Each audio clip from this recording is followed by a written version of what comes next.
lap that we just completed in this car.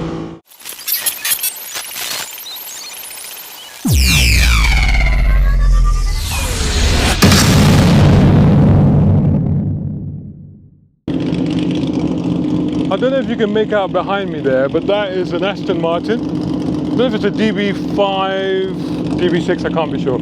I'll have a look later. But apparently it's very valuable, so it must be DB5 actually. And I am at Castle Combe Circuit. I've actually never been here before, but I've been invited here today to get a preview of an event that's coming up soon. So I'll give you all of the details of that event in this video. And this is just a snapshot, just a taster, what they call it? An amuse-bouche.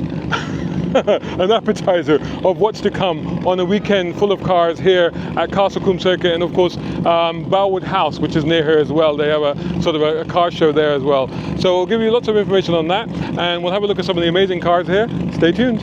A brown car guy.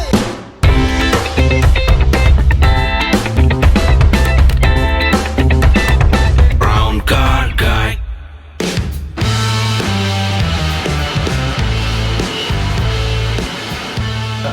Motor shows. This will be the third running of Masters of Motoring. The event evolves from year to year to year. The first year we were solely at Bowood House Gardens, which is an amazing and beautiful place. From year two we came to Castle Combe to make it a whole weekend, so there is an action day on Saturday, we're not stealing Steve's thunder here, and a concourse day at Bowood on the Sunday.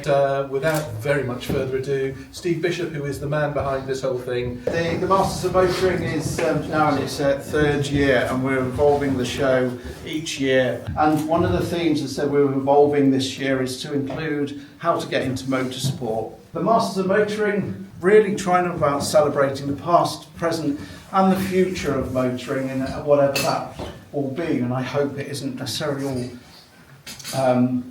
all we've got some great electric cars, and electric is definitely part of the future, but I'm hoping that we can help maintain our rich motoring heritage for the future.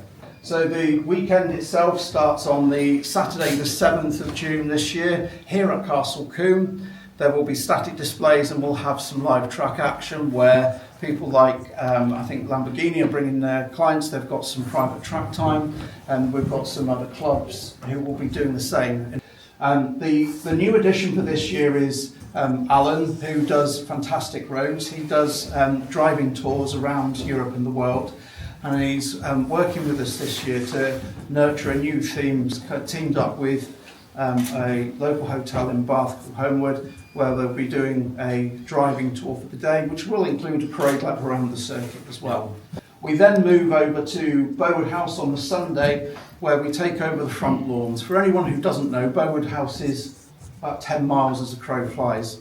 A beautiful estate, stunning home gardens, and we take over the front lawns, where we put stretch tents, VIPs, and it basically isn't just a car show. It's more like an art installation that we put the cars in and allow everybody to explore and enjoy. So it is a full weekend with live track action, and then on the Sunday, a garden party. We're also going to have Sporting Bears, who will be doing some charity rides for the day as well. So we've got a great mix of things going on. Now for the Sunday, one of the things that's evolved, we all like to have a bit of a pride and show off our cars and bikes as a bit of a pride and joy. So what I've done this year, we've got a couple of judges who are helping us and actually doing what I'm calling a kind of an everyman concourse.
Right, so this is like a dream come true. I am sitting in a Lancia Stratos, and you are? John Rutter. And John, tell me about this car. Okay, so it's a replica of the Stratos. I built it 30 years ago now from a kit from Hawk Cars. So it's got Alpha V6 in the middle instead of a Dino. Everything else, dimensions, behaviour is the same as the original. I've used it for circuit racing, rally demos, sprints and hill climbs, and just fun events. So how close would you say this is to the original? All the geometry's the same. The weight slightly different distribution because of where the engine is, but it is all the panels are the same. Right. The original had a metal tub centre part. Being the kit, this has got a space frame with a fiberglass tub. Jerry at Hawk Cars is now doing the original bodies as well, so you can get a metal tub, left-hand drive, if you've got a Dino engine to go with it. So how long have you had this? I bought it in 93, finished building it in 95. Wow. So literally I got it MOT'd on a Wednesday. That Saturday I was here on an action day doing track time with it. Did you rally? I've done demo rallies, so yeah, it's been in the air quite a bit. And been So off why a few. Stratos? They're just a dream car, aren't they? They are special, and the feeling and driving it is something else. Yeah. You know, as a kid I used to follow rallying, and I just thought this was the most extraordinary and stunning looking shape in the entire rally world. Yeah, it was just, when it came out in the 70s, it was amazing, and it still gets fans. You see Steve Perez rallying his real one, the enthusiasm for it. I mean, it's like a UFO on rally stages, isn't it? Yeah, you can't believe they take these on the forest, can you? No. I mean, in terms of visibility, it wasn't the best, but looking forward's okay. that's all that matters. Yeah. Okay, so John is going to be taking us out for a ride in this thing around Castle Combe. I've never actually been here before, so this is quite interesting. And we'll be doing a nice sedate pace, I guess. Oh, it is, because it's only on skinny road tyres. It's not got the most grip today. You'll find it's got plenty. We'll see. Let's go.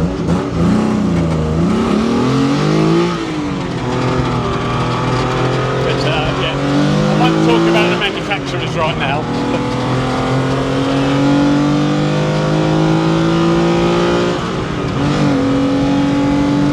Coming up. So this right-hander coming up called Quarry. It's quite an odd one because you've got your left-hander coming in first, and then you come around here. Let it drift out to the curbs, take it up to the rev limit. Is the first of the chicanes, and the Ferrari's disappearing. Then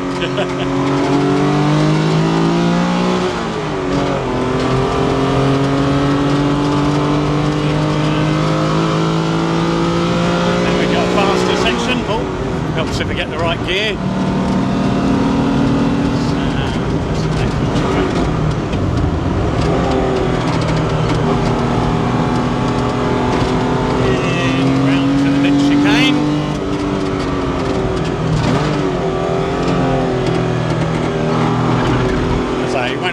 Because obviously you've got this lovely Alfa Busso in the back making most of the soundtrack.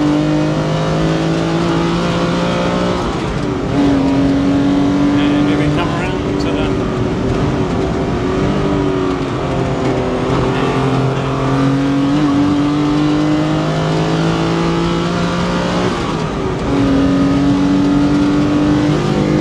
That was one lap that we just completed in this car. Absolutely extraordinary. I mean, he said he was taking it easy, but we are being chucked around. Great G-forces that we can feel into the left-hander here. Hard on the brakes, turning right. What a circuit. The open sweeping corners is quite extraordinary. What a great drive. Okay, that's enough of you guys getting a view. I'm going to turn the camera off now and just enjoy the rest of this. This is awesome.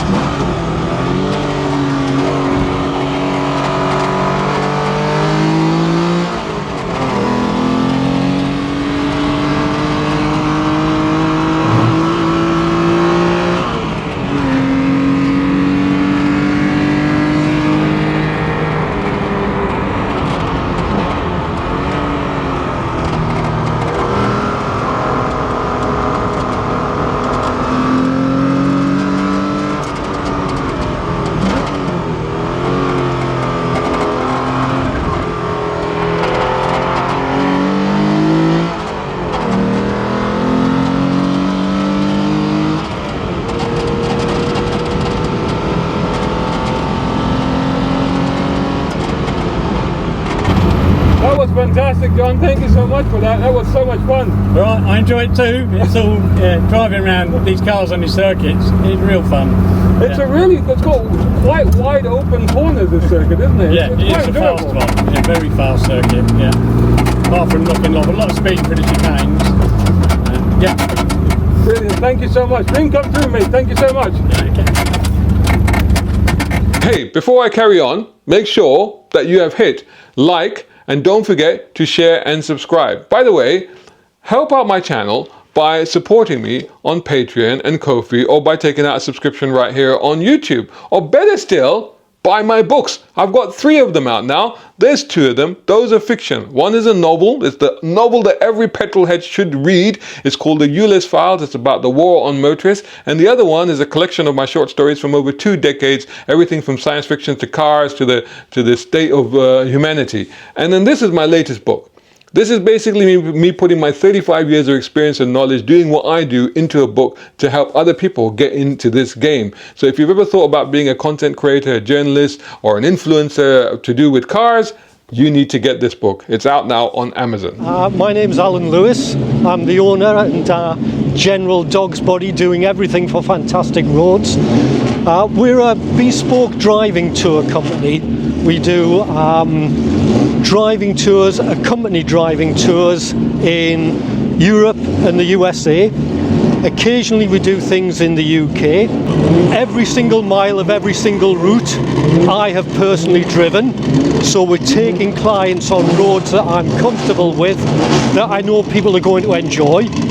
Hotels are what we have hand-picked, and we've stayed in them and checked them to make sure they provide fantastic service, space to park your car. It's all about bringing people together who enjoy cars and enjoy the social side as well. We do 2 major tours a year. We do one in the USA in May, and we do one in Europe in September. Then we do smaller things in the middle, like the Le Mans Classic, the Le Mans 24-hour. We'll do a weekend to a really nice chateau in France for what I call a chateau and champagne weekend. And then working with Steve at Masters of Motoring, we're doing a drive out on the Saturday with afternoon tea, and then staying in Bowood House Hotel on the evening, with a VIP entry into the show on the Sunday. In Europe, people bring their own cars. We don't have any hard and fast rules. It's bring whatever car you're comfortable with, as long as you feel it can drive to the top of a mountain and it can stop on the way down. We have no rules. So we have a great mixture of everything from 50s, 60s classic cars to modern day supercars, McLarens, Ferraris, Lamborghinis. When we do trips to the USA, we tend to hire cars over there, which tend to be Mustang, Camaro convertibles. We have shipped customers' cars over there. Not a problem. If somebody wants to do that, we can do it. We're off to California, so we're doing the Pacific Coast Highway and taking in some of the sites there, such as Hearst Castle. Then we're going to Las Vegas, give people a taste of the mania that is Las Vegas. Then we're off to Death Valley and Yosemite. Then the year after, we're doing Route 66, which is the 100th anniversary of Route 66. It's a trip that I've put together over 15 years to pick out some of the really nice atmospheric motels, as well as some of the nice hotels that are on offer in the States, and the iconic places to visit without the boring stuff. I fell in love with Corvettes when I was a young boy. My dad bought me a little corgi toy when I was about 5 or 6 years old, and that stayed with me. And you get to a point in your life where you decide you want to indulge yourself on a nice car. And after a lot of research and talking to a lot of people, I decided I wanted a Corvette ZR1, which is a little bit special.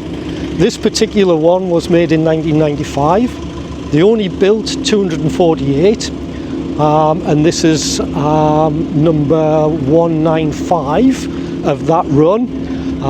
Completely different engine from a normal Corvette. It's got a hand-built, all aluminium, quad cam overhead valve engine designed by Lotus.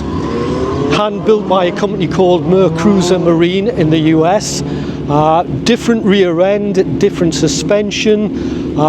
It has, for its time, it had adjustable suspension that you can adjust from inside the cockpit.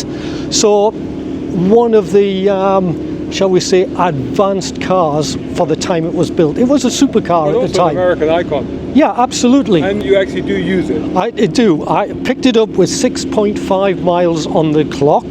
It's now got 91,000. It gets used. I've done track days in it. It's been all over Europe. I have shipped it to the USA, and we've done a trip in the USA. It's just one of those cars, you turn it on and it brings a big smile to my face. I love driving it. Shout out time, guys. Thank you so much. Hey, if you enjoy my content, why not get involved? Buy me a coffee. You can do that at either of these links. Or if you're watching on YouTube, buy me a thanks or take out a membership. It all helps. It really does.